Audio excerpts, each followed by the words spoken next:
really excited for it. I mean, I'm excited for it all. It is extremely jam-packed, per usual as annual is. So it's going to be go, go, go. We're going to learn a lot. There's going to be a lot of great sessions, Yeah. some global like trend talks. And then, of course, I'm excited for pickleball, the adventure Yeah. club. Yeah. So, Well, I'm excited for the whole thing. I mean, obviously, get to see some friends and colleagues that I haven't seen in a while, so that's always front of mind. But yeah, there's a lot going on. It's a jam-packed agenda.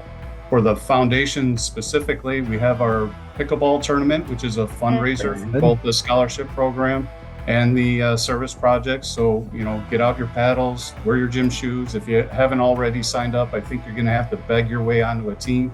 It may be all sold out at this point, but you can come and spectate, which just means, stand there with a drink in your hand and make fun of everybody else that really can't play pickleball. I think the goal of this, aside from raising money, is to take down Andy and, to get a new champion in there. I know our incoming president, James Hoffman, Yeah. and Chip Daly are out there in Texas going through daily workouts, trying to wow. take the title from them. But a pickleball fundraiser. We also are announcing our scholarship award winners for the 2024. On the Council of Platinum sponsor side, I know we're set up for some good roundtable conversations as well as a procurement session that I'm looking forward to. I ran that committee for a number of years and handed it off this year. So I'm excited to see what the new chairs have done with it and how that conversation goes. And then last but not least, Adventure Club. We're going to get out and do some hiking, check out the Metro Park system in Cleveland. The guide that we have set aside is actually the wife of a friend and colleague of mine that I've known in Cleveland for a number of years. So super excited about that.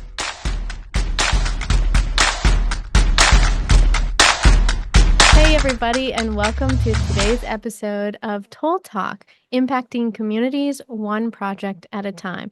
I'm one of your hosts, Kalie Jakovics.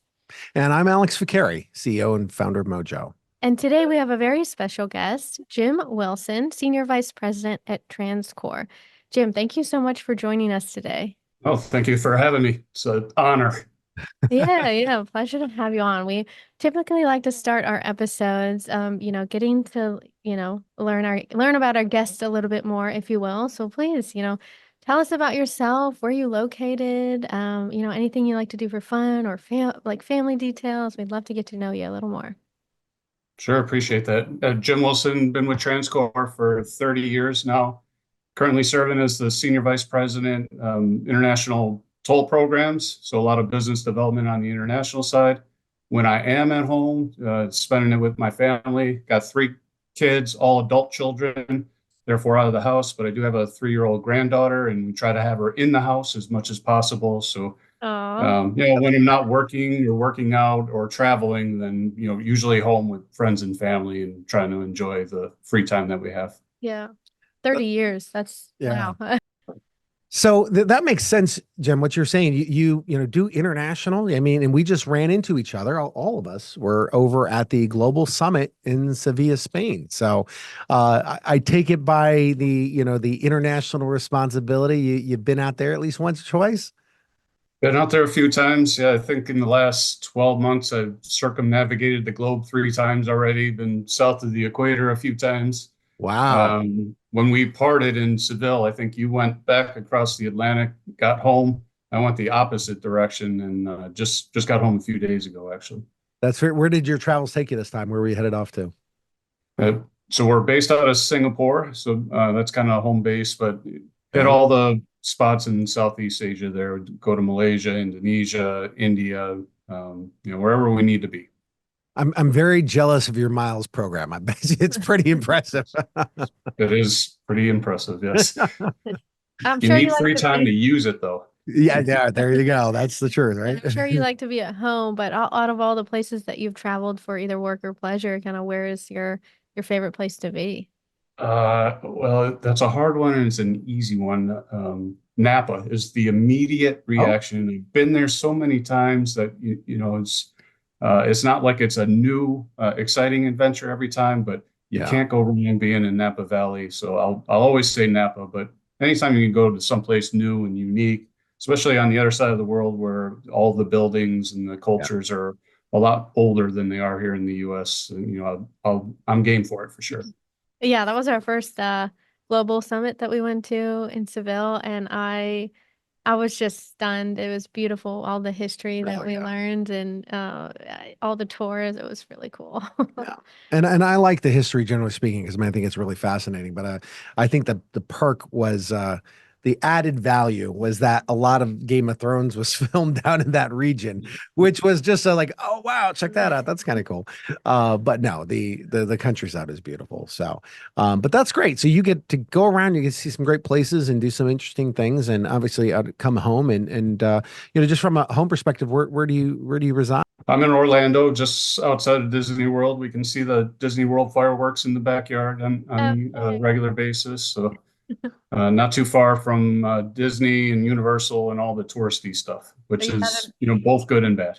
Yeah, annual pass? You have an that's what I was annual going to ask. You have the annual pass? pass? We had the annual pass for a number of years. Like I said, the kids are older and out of the house. So, my time in Disney is done for now. When my Yeah, 3-year-old granddaughter gets old enough, I'm sure we'll renew it and make it a regular visit over there. perfect. That's great. That's great. So, let's talk a little bit about, your role at TransCore, obviously. So, you said you're senior vice president. Can you give me that again? Like, I want to make sure I get that right. Sure. So, Senior Vice President, International Toll Programs. So, Okay. responsible for business development all the way through delivery. Okay. Through delivery. Okay. Excellent. Yeah. And how long have you been in that role? And how long Uh, have you been in the tolling industry, actually? so, I've been all 30 years, I've been in the tolling industry with TransCore. I started out as a technician, many years ago, actually in Chicago on the Illinois Tollway, and eventually found myself in Puerto Rico working in the international division, delivering a project there, and then transitioning to operations. That got me over to Dubai for a year, and just kind of changing jobs and locations here and there throughout the years. We finally settled in Orlando about 12 years ago. I'm not moving again. It's I was gonna say a you and great your place to family go. are Yeah, probably traveling a little all over the place. So yeah, Yeah. it's a great place to call home. When it's 80 degrees in January, it's hard to Yeah. think about going back to someplace like Chicago or anywhere else where you have snow and cold and ice we're and all cold. that. So, but yeah, we moved here about 12 years ago. Just a couple of years ago, I wanted to go back to international programs. I enjoy the travel. I enjoy the trying to make a project out of what you have there, which is usually a little less than ideal of what we have here in the States in terms of all the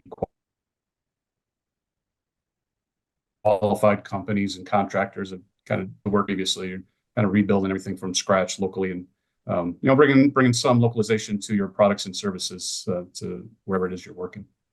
Yeah, no, and I was actually thinking about this as you were saying this. What pops in my head, and I'm always intrigued by the processes and the operations and how people interact from country to country, from agency to agency. Here in the U.S., it's all a little bit different. Everybody has their take on how they handle violations, if there is violations, how they handle the roadside, the construction. All those different vantage points of it does differ from state to state. I would imagine from, country to country. It's probably pretty impressive. Absolutely. And I'm the worst when somebody asks me a question about how do they do it. Like, oh, it depends. There's so many different ways to go. You'll never get a direct answer Yeah. out of me just because you've seen so much in so many different ways that it's hard to give one direct, clean answer. And how's the technology differ? I mean, do you see any great, advantages or differences from, one country to another? Do you see some cool things, or what does it look like out there? I would say the technology that we use is pretty standard across the toll industry and through the different countries. Of course, where you could procure equipment is a little bit different than from the U.S. There's some other countries that have some price advantages that we don't have here, but for the most part, it's similar technologies. It's just the maturity of the individual solutions that changes a bit, especially depending on the different vendors and companies that come through. And the knowledge base is not quite as strong in other countries as it is in the US. One of the great things about IBTTA, obviously, is that we have a strong foundation of membership, but it is primarily US based. And so that core knowledge base resides here in the US. And for other countries, they really need to come here to kind of learn how to do some of the more up-to-date tolling techniques like multi-lane free flow or utilizing AI or machine learning for ALPR, and what are the different technologies we use for transaction collection, et cetera. So again, the technology is not terribly different, but the application of it is definitely different, and the knowledge isn't quite up to par as it would be in the US. Yeah, and Jim, I'm curious. So, for those that are viewing this that may not be completely familiar with TransCore, what type of transportation solutions, are benefiting the government and those agencies, and kind of why should they choose TransCore? Sure. Well, as you mentioned, we are a transportation solutions provider, focused primarily on tolling, ITS, and RFID. We are the leading provider for both roadside toll systems and back office systems here in the US, but we don't have as much of a presence internationally. That's been deliberate. In years past, we focused on specific projects that we were looking for. But with our recent purchase from ST Engineering, there's been more of a focus of branching out and bringing our products and services to other locations. Can't be everywhere all at once, so it's still going to be a bit targeted in where we go and why we go there. But that's part of the fun of international business development for sure. Yeah, that would be super fun to do Yeah. and help develop. You did also mention IBTTA, so I do want to kind of shift the conversation there because I know you're involved with IBTTA, so I kind of want to learn a little bit about your journey there, when you got involved, how you got involved. You want to share with our audience? Sure. When I got involved is a little murky. I know for sure the first time I was asked to present was in 2006. Oh, okay. It was in Dallas. I'm not sure if it was the annual meeting or the tech summit or whatever the conference was called at the time. But yeah, I was asked to present about the Puerto Rican solution and how we handled the anonymous accounts and the unbanked client there. Met Pat at that time, who of course encouraged me to get more involved with IBTTA as he does with everyone and all the time, and it is a good approach. It's also great advice. I would certainly give that to basically anybody out there. Get involved. I attended the Leadership Academy. Again, that one's a little murky. I think it was 2010. It's going back a long time ago. So, but I think 2010 for that. And then I got myself involved in the planning committees for a couple of the meetings, and participated in the service projects, and just kind of all kept rolling on from there. So I've held a number of different positions, and I'm grateful for every single opportunity. Well, first, I have to take a moment to say it wasn't that long ago. I'm old enough to still say 2010. That wasn't that long ago. No, but no, I get it. It's been a while. So that's fantastic. So you've definitely been in a lot. And I guess, when Pat came to you and said, "Hey, get involved," what was kind of the first thing that you chose to get involved with, or what was the very first project? Yeah, that's a funny story, a little bit of irony there. At that time, I was running both the project management and the operations management. And for me, operations meant back office operations, the call center, the violation processing, the customer contact, and walk-in centers, et cetera. So Pat, offered up a chair position for the operations committee. Yeah, that's perfect. That's right in my wheelhouse. And the first meeting I go to, I find out that it's roadway operations, has nothing to do with back office tolling whatsoever. And so, yeah, it was a little bit of a shocker for me. It's hard to lead, a committee where you don't really know anything about the subject matter. But fortunately, if you know anything about the maintenance and roadway operations folks, they're all professionals. They're solid practitioners. They care about their jobs. And so It's not really so much leading them at all. It's just facilitating the conversation and making sure that we had good meetings, good content. That's great, and it's always interesting when you hear about the different committees and the different roles that everybody has, because you come in this knowing your role, right? And then next thing you know, you're learning about, oh, I didn't realize there's this whole other effort or group or focus or anything like that. And then when you get into it, you learn so much. And yeah, it's just it's just good people, and it's good, starting to understand, everybody's responsibilities and how it ties together. It's always impressive to me. I mean, we didn't come from transportation at all, but I mean, now that we're here, it's always exciting. We're invested and we learn a Yeah. lot. There's so much to still learn, of course, and that's always changing. So it's Yeah. an exciting group to be a part of. So get involved is the key, Yeah. right? I'm curious to Getting hear. involved is definitely the key. You know, I was in the military right out of high school and was in the Navy, and Navy has a kind of an inside joke that Navy's an acronym for never again volunteer yourself. And while that's usually true in the military, I found the complete opposite in Yeah. in regular life. So anytime that you get an opportunity to learn more, do more, see more, experience it, I would jump at that in a heartbeat. Yeah, Love hey, that. that's great. And I have to say, I'm a Navy guy as well. So thank you for your service. And Thank you. yeah, no, that's great. And yeah, that's interesting. I have heard that acronym, by the way. So Yeah. Jim, I'm yeah. interested. I always like to hear about everyone's stories about the Leadership Academy. Can you Oh yeah, share, tell us about that. how was your experience Uh, there? What were the benefits? I know everyone always just raves about it. So like I'm sure. looking Yeah, forward. I can only talk a little bit about it. I'm not sure the statute of limitation rules on everything. There's still a number of members that were part of that class that are in the industry and, prefer to keep their jobs, I guess. But no, in all seriousness, it was a great event.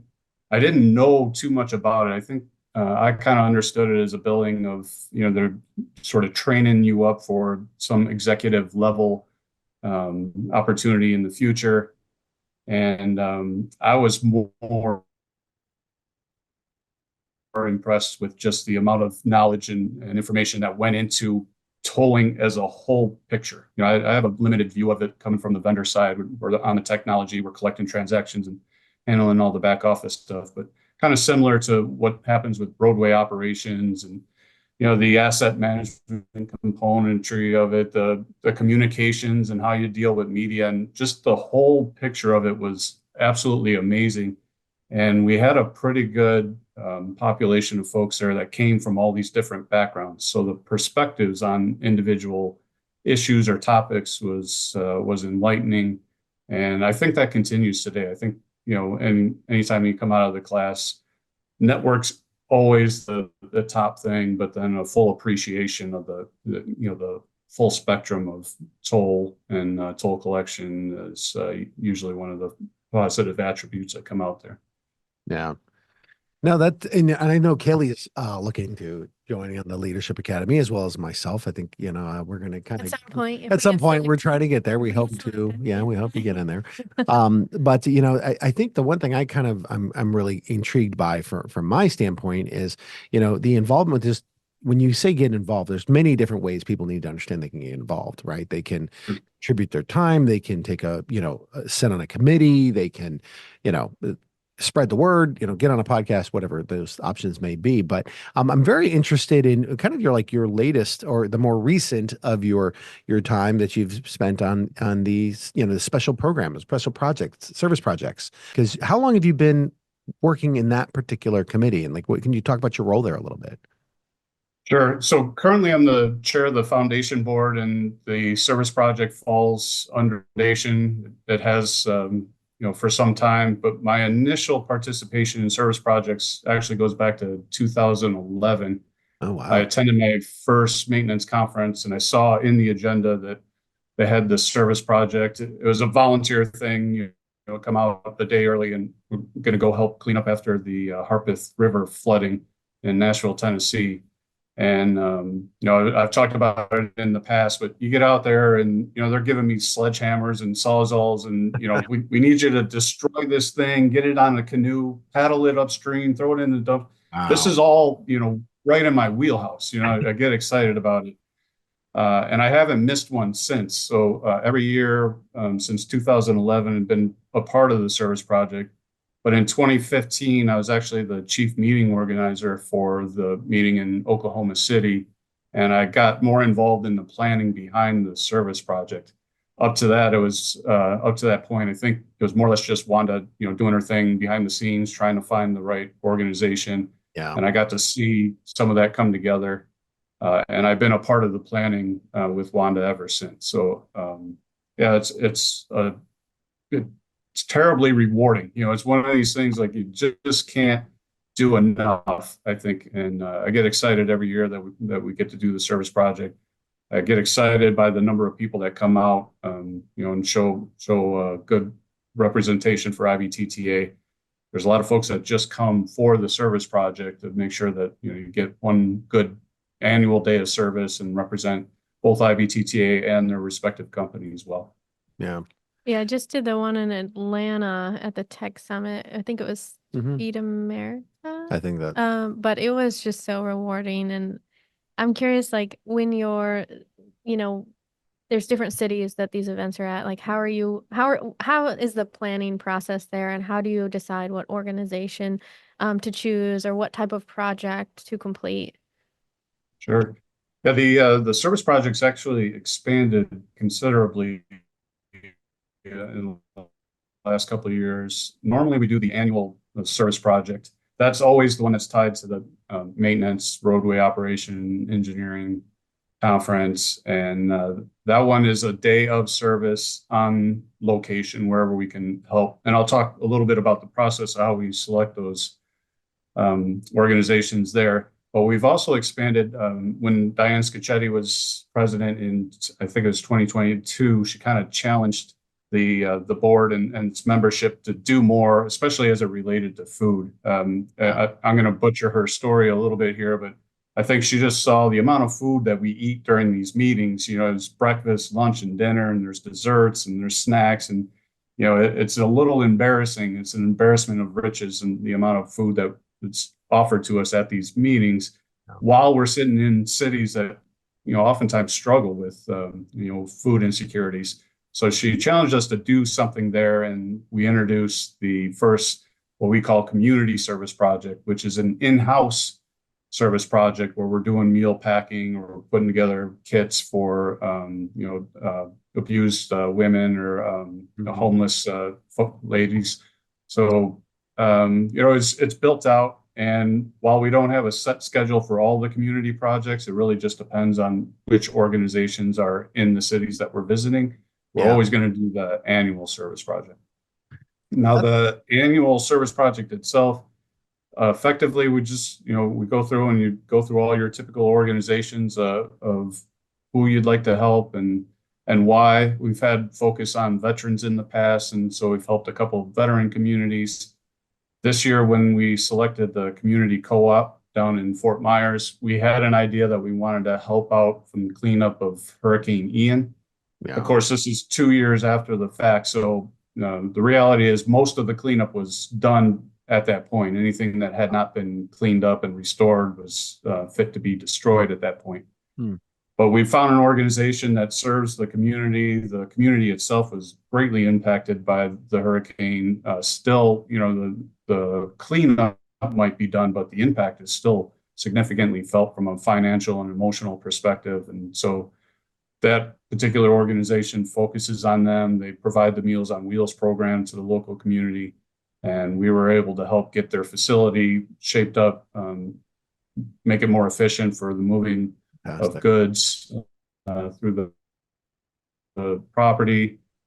Fixed up a few things for them, but then the bigger lift on that project was doing all the meal packing for shelf-stable hurricane preparation kits, the inclusion of which was a hand wind flashlight / radio, which they can use when we lose power. And we just got a note from that organization a couple hours ago that they wanted to thank us again, because as they're going through their hurricane preparations down in Fort Myers, as we're looking at Milton coming in here, The radios are out. The food that we packed is off the shelf and it's sitting on the counter. It's at the ready. So shout out to everybody that participated in or donated to the service project this year. What we did a few months ago is still having a benefit today. See, and that's I mean, I'm getting a little bit of a goosebump here going on from that, because just to think that, people are going there, they're not sure exactly what they're helping out with, but then here's a very tangible situation in our current time that they can see their effort paying off. And more important, those people who need it have it because you guys took the time and the energy and the focus to put them first and, make them a priority and that's a fantastic story. I mean, Yeah, anytime that you can help somebody, that goes a long way. But when you're not asking for anything in return of that person, when you're helping them, that makes, a complete difference. And so for an organization that comes in, doesn't have strong ties to the community, to give up several hours on a Sunday to, make their lives a little bit better, it provides, obviously an immediate benefit, but it gives them some hope that, they're not forgotten about, and there are other folks out there that care about them. yeah. No, well, I mean, I definitely, and I do want to say, salute you, and the whole team that, it's not on this podcast right now with us, but, everybody that plays a hand in making that happen it's a phenomenal thing. And, Tyler Milligan, we talked to him not too long ago, and he was just going on and on about the Florida project and how meaningful and deeply enriching it was to really get engaged and be a part of something. And he said to us, you've got to come just for that. Now, I knew we couldn't come at the time, but I mean, we're already talking about, being out there and helping out during the maintenance one for this upcoming year. And we definitely, thanks for the inspiration, and the guidance and the awareness, And I think just getting involved too, like not just for us, but anyone that, makes that commitment and sees what they're doing for that community, it helps them, support communities when they go back to their day-to-day jobs, and that it's just on your mind, you know what I mean? So Yeah. it's nice that we can all come together and do something helpful. Yeah, I learned a long time ago that, through management school, that you have three responsibilities. It's your clients, it's your company, and it's your community. We get to practice the first two on a near daily basis, but often the community gets neglected because you have other things. You got family and Yeah. friends and socialize and schooling and whatever else. So I'm super appreciative of the opportunity to be able to set aside one day of the year where we know we're going to come together and do something, give back to the community at a minimum. It just means the world. And, it means a lot to us that are performing the works, obviously, but nothing in comparison to what it means to the folks that need the help. That's Absolutely. amazing. And I know, you're in Orlando. Hmm. Hurricane Milton is literally knocking on your door right now as we speak. So we hope that you're safe. But I'm just even thinking, like, Yeah. annual is right around the corner. It's in Cleveland. Like, maybe there's some type of, donation or some support that we could give for the aftermath of this hurricane that is coming. Might be something to think about Yeah, no, that's while we're definitely. gonna be there in the next So weeks. we still have the connection with community co-op. Looks like the hurricane and storm surge is absolutely going to impact Fort Myers once again. So we can set up a link for those that want to contribute back to either that organization or Fort Myers in general. Yeah. We were just in Cleveland a couple of years ago, and we had a great service project there for the Boys and Girls Club. A lot of fun for that one. Big shout out to the Ohio Turnpike for all their support on that particular project. We had a great time working there. I do believe we have a small service project that's in the works for Cleveland. I don't have all the details on it just yet, but for anybody that wants to contribute just in general, you could go to the IBTTA webpage under Foundation. There's a link for making a donation. That donation will go into the next either community service project or annual service project, unless you note that it heads in some other direction. Yeah. So, it comes in all forms. If you could contribute financial resources, that's great. If you can contribute elbow grease and a little bit of your time, that's encouraged as well. And thankful to everybody that's contributed in the past. Yeah. Well, and I definitely will say this, thanks you for sharing that. And for all our viewers up there, we're not wrapping yet, but I didn't want to say for all our viewers that are watching, we're going to make a contribution. So I just want to let you know that as well, Jim, but we're going to go make a contribution. I encourage all of you watching, just go donate $5, donate, or something greater, whatever works for you, in your time and your need. Let's think about helping all those families around the globe. And what we're saying is there's also people in need now. So, if you can make a contribution, help us, that would be great. So we'll put the link to the donation. Well, actually, I think I probably prop it right there. And I can also put it in the description as well. So make sure you please make a donation and contribute to a very, very good cause that needs some, and we all need some help sometimes. So let's not forget when we were needed help at one point in our lives. So that's fantastic, Joe. Yeah. So And if there is a project that, happens in Cleveland, please let us know. We'll be sure to share that also. yeah, Are there any for Cleveland, which again, it's October 26th, I think. yeah, I think it's Um, 26, 27. yeah, something around along those days. Um, I guess, are there any particular sessions or events? I know you're still working on the project, but anything that you're excited to see or would recommend to anyone viewing today? Well, I'm excited for the whole thing. I mean, obviously, get to see some friends and colleagues that I haven't seen in a while, so that's always front of mind. But yeah, there's a lot going on. It's a jam-packed agenda.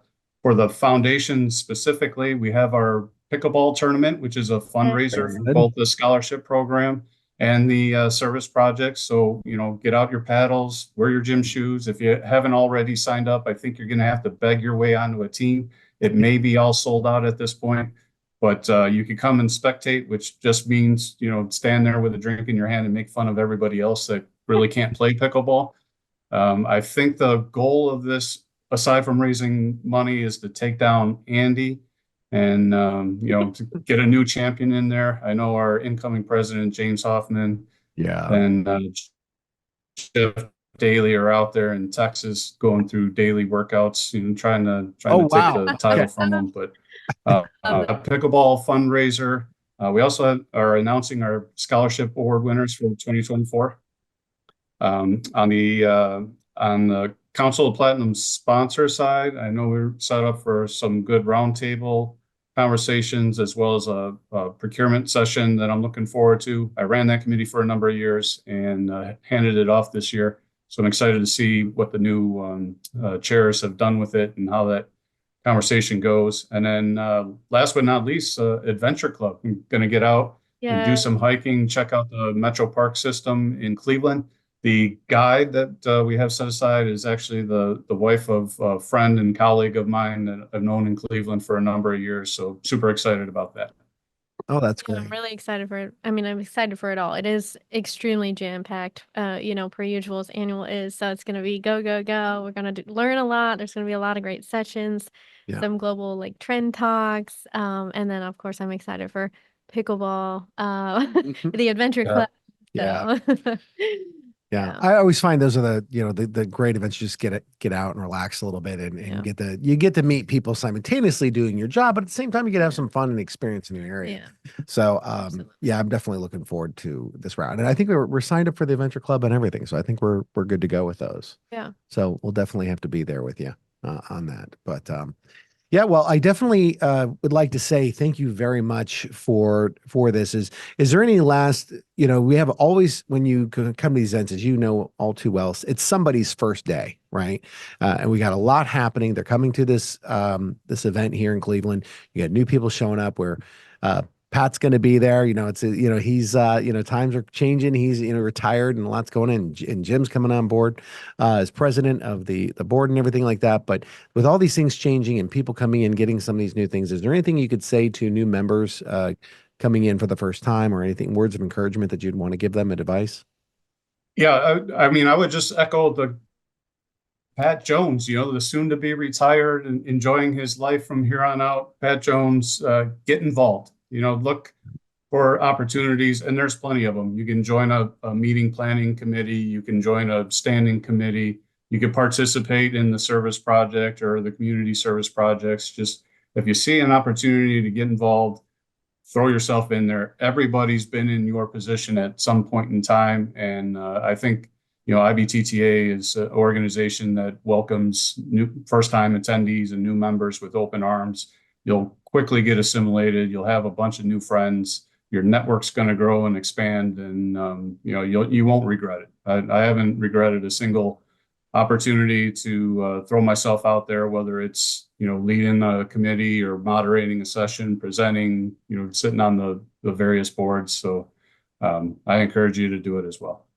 That's fantastic. Yeah, thank you so much for joining us today, Jim. It was a pleasure to learn about you, your role at TransCore, your 30 years of experience within the tolling industry, as well as IBTTA, your involvement there. So I want to thank you again for joining us today. Yeah, definitely. Thank you and Alex for the opportunity. It's greatly appreciated, and look forward to seeing you in Cleveland. Yeah, absolutely. See you very soon. Yeah. And so, for those who are watching, and Jim, we hope you stop by. We'll have at IBTTA in Cleveland, Toll Talk is going to have their booth set up, and we'll actually be doing a live broadcast during the session there. We'll have multiple interviews. And Jim, I hope you'll stop by for a street style interview, 30 seconds or less on a camera, and say hello, give us an update of how things are going out there. But for those who are not on today's podcast, we hope you definitely join us there as well. Don't forget to stop by the booth and say hello, and get to know some of your other brothers and sisters out there in the world that are in the tolling industry making it happen. So thank you very much for joining us on this episode. Thank you. Take care. Thank Take you. care, Jim. See ya.